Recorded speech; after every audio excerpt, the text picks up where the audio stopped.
నాతో మాట్లాడుమయ్యా,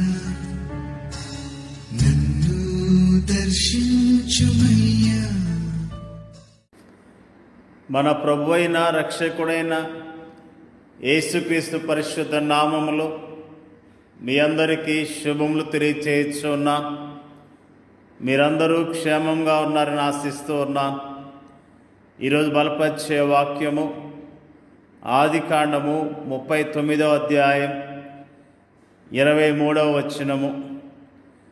యెహోవా అతనికి తోడై ఉండెను కనుక ఆ చెరసాల అధిపతి అతని చేతికి అప్పగింపబడిన దేని గూర్చియు విచారణ చేయక ఉండెను.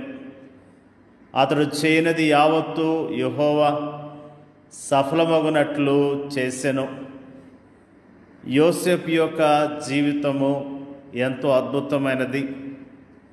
ప్రారంభ దినాల్లో తండ్రి దగ్గర ఎంతో సంతోషంతో చక్కగా అతని జీవితం కొనసాగింది. అతని తల్లిదండ్రులు ఐశ్వర్యవంతులు, అతన్ని అధికంగా ప్రేమించారు. తండ్రి అతన్ని అధికంగా ప్రేమించాడు. తండ్రి తన కుమారుని పట్ల ఎంతో శ్రద్ధ చూపించినట్లుగా దేవుని యొక్క వాక్యము ఎంతో స్పష్టంగా తెలియజేస్తున్నది. వీటన్నిటికీ మించి దేవుడు అతనికి జ్ఞానము, సామర్థ్యము, అందము, సద్గుణం లాంటి అధికమైన ఆధిక్యతలను ఇచ్చాడు. దేవుని అందలి అతని ప్రేమ అతన్ని అమితముగా ఆశీర్వదించింది. వీటన్నిటి ఫలితముగా అన్నలు అతన్ని ద్వేషించడం ప్రారంభించారు. అక్కడే అతనికి కష్టాలు ప్రారంభమయ్యాయి. యోసేపు ప్రారంభ దినాల్లో సుఖంగా జీవించాడు. కానీ యవ్వన ప్రాయంలోనికి అడుగు పెడుతున్న సమయాల్లో అతని జీవితంలో ఎన్నో కష్టాలను ఎదుర్కొన్నట్లుగా దేవుని యొక్క వాక్యము స్పష్టంగా తెలియజేస్తున్నది. ఆదికాండములో యోసేపు గురించిన విషయాలు మనందరికీ తెలిసినవి. సొంత అన్నలు అతన్ని అమ్మివేశారు. అతన్ని బాగా మాటలతో బాధ పెట్టారు. అతని గురించి మరి చాలా చెడుగా చెప్పుకున్నారు. అంతేకాకుండా అతన్ని అమ్మివేసినప్పుడు అతడు యోసేపు ఐగుప్తులో బానిసగా మరొక వ్యక్తికి అమ్మివేయబడ్డాడు. అతని జీవితంలో అనుకోకుండా వచ్చిన పరిస్థితులు అతన్ని ఎంతగానో కృంగదీసినాయి. మరి ఐగుప్తు దేశంలో అతడు ఒంటరిగా ఉన్నప్పటికీ యోసేపు దేవుని ఆశ్రయించి దేవుని మీద ఆశ పెట్టుకొని జీవించినట్లుగా దేవుని యొక్క వాక్యము ఎంతో స్పష్టంగా తెలియజేస్తున్నది. ప్రతి విషయములో దేవుని సహాయాన్ని పొందుకుంటూ వచ్చాడు. దేవుని యొక్క కాపుదలను పొందుకున్నాడు. దేవుడిచ్చే ఆదరణ పొందుకున్నాడు. పరాయి దేశములో, పరాయి ప్రాంతంలో, తన వారంటూ ఎవరూ లేని ప్రదేశంలో అతనికి ఏకైక స్నేహితుడు దేవుడే అన్న విషయాన్ని మనం జ్ఞాపకం చేసుకుంటూ ఉన్నాం. నిజంగా యోసేపు ఆ యొక్క ఐగుప్తులో పని చేస్తూ ఉన్నప్పుడు అతని జీవితంలో ఎంతగానో వృద్ధి చెందినట్లుగా, క్రమక్రమముగా అతడు దీవించబడ్డట్లుగా దేవుని యొక్క వాక్యము తెలియజేస్తున్నది. ఊహించని రీతిగా ఆ ఇంటి యజమానురాల ద్వారా పెద్ద సమస్య ఎదుర్కోవాల్సి వచ్చింది. పాపానికి దూరముగా పారిపోవటం ద్వారా యజమానుడి యొక్క భార్య పగబట్టి అతని గురించి చెడుగా చెప్పి చెరసాల్లో వేయించినట్లుగా దేవుని యొక్క వాక్యము తెలియజేస్తున్నది. ఆ చెరసాల్లో ఉన్నప్పుడు దేవుడు అతనికి తోడుగా ఉన్నట్లుగా మనం జ్ఞాపకం చేసుకుంటున్నాం. అయితే యెహోవా యోసేపునకు తోడై ఉండి అతని యందు కనికెరపడి అతని మీద ఆ చెరసాల యొక్క అధిపతికి కటాక్షం కొన్నట్లు చేసెను. చెరసాల అధిపతి ఆ చెరసాల్లో ఉన్న ఖైదీలందరినీ యోసేపు చేతికి అప్పగించెను. వారు అక్కడ ఏం చేసిరో అదంతయు అతడే చేయించువాడు. యెహోవా అతనికి తోడై ఉండెను కనుక ఆ చెరసాల అధిపతి అతనికి చేతికి అప్పగింపబడిన దేని గూర్చియు విచారణ చేయక ఉండెను.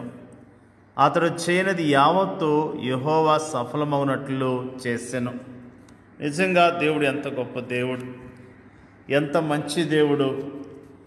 వాస్తవానికి నీ కష్టాలు, ఇంతటి శ్రమానుభవాలు అనుభవించేందుకు యోసేపు ఏ పాపం చేయలేదు, ఏ చిన్న తప్పు కూడా చేయలేదు. అయినప్పటికీ అతడు తన శ్రేష్టమైన యవ్వన కాలాన్ని కష్టాల్లోనూ, శ్రమల్లోనూ, నిందల్లోనూ, అవమానాలను గడపవలసి వచ్చింది. అది ఆనాటి యోసేపు పరిస్థితి. ఆనాటి సామాజిక పరిస్థితికి అతని జీవితం అద్దం పడుతుంది. పరిస్థితులు ఈనాడు ఏం మారాయని, ఈనాటి సామాజిక పరిస్థితి ఏం మెరుగైందని, ఆనాటి మానసిక, కుటుంబ, సాంఘిక, సామాజిక పరిస్థితులే ఈనాడు కూడా ఉన్నాయి.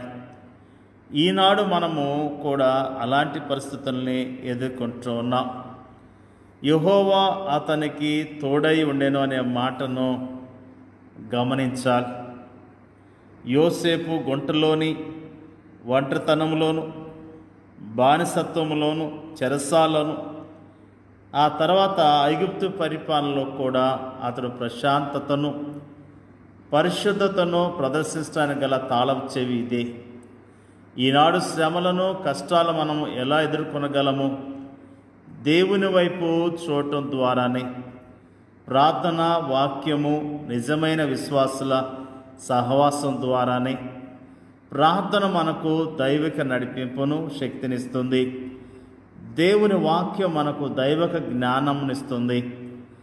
అభ్యాసం చేత మేలు కీడులను వివేచించుటకు సాధకం చేయబడిన జ్ఞానేంద్రియములు కలిగిన అనుభవజ్ఞులైన విశ్వాసుల సహవాసము మనకు సరియైన సలహాలను ఇస్తుంది.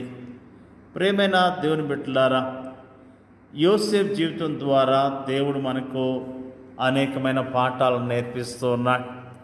నిజముగా యోసేపు ఓర్పు కలిగి ఉన్నాడు, ఓర్చుకున్నాడు, ప్రభు కొరకు నిలబడ్డాడు, సాక్ష్యాన్ని నిలుపుకున్నాడు.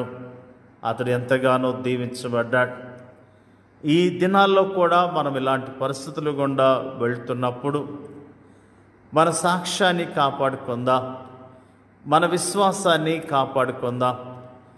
దేవుడు మనకిచ్చిన పని విషయంలో నమ్మకత్వాన్ని కలిగి ఉందాం. మరి నిజముగా యోసేపు దేవునికి విధేయత చూపించడం ద్వారా ఎంతగానో దీవించబడ్డాడు. దేవుని మాట వినటం ద్వారా దీవించబడ్డాడు. నిజంగా మనం కూడా దేవుని మీద ఆధారపడదాం. దేవుడిచ్చే ఆశీర్వాదాలు పొందుకొని ఆయన కొరకు జీవిద్దాం. దేవుడికి వాక్యాన్ని దీవించునుగాక. పరిశుద్ధుడైన తండ్రి, నీకు స్తోత్రాలు. యోసేపు యొక్క జీవితాన్ని మాకు తేటగా తెలియజేసినందుకు నీకు స్తోత్రాలు. యోసేపు ప్రభువా నీకు భయపడి నీ కొరకు జీవించాడు, మంచి సాక్ష్యాన్ని పొందుకున్నాడు. అందును బట్టి స్తోత్రాలు తెలియజేస్తూ ఉన్నాం. అన్నదమ్ములు ఎంతగానో క్రూరముగా ప్రవర్తించారు, బానిసగా అమ్మివేశారు. మరి అక్కడి నుంచి ఇంకొక ప్రాంతంలో బానిసగా పనిచేశాడు. మరి అంతేకాకుండా శోధన వచ్చినప్పుడు, సత్యానికి నిలబడ్డప్పుడు అతడు చెరసాల్లో వేయబడ్డాడు. ప్రభువా నీ కొరకు నమ్మకత్వాన్ని కలిగిన యోసేపు జీవితాన్ని జ్ఞాపకం చేస్తున్నందుకు నీకు స్తోత్రాలు. మేము నీ ప్రజలముగా నమ్మకత్వం కలిగి యోగ్యముగా నీ కొరకు జీవించడానికి మీరే సహాయం చేయండి అయ్యా. స్తోత్రాలు అయ్యా. శ్రమల్లో ఉన్నవారిని జ్ఞాపకం చేసుకోండి, నిందలు అవమానాల్లో ఉన్నవారిని జ్ఞాపకం చేసుకొని మీరు ఆదరించండి అయ్యా. ప్రార్థన చేయించున్నాం. ఎలాంటి శ్రమలు కష్టాలు వచ్చినా ప్రభు మాకు తోడై ఉన్నాడనే ధైర్యం కలిగి విశ్వాసంతో జీవించడానికి నీ కృపను మెండుగా దయచేయమని యేసుక్రీస్తు నామంలో అడుగుచున్నాం తండ్రి. ఆమేన్.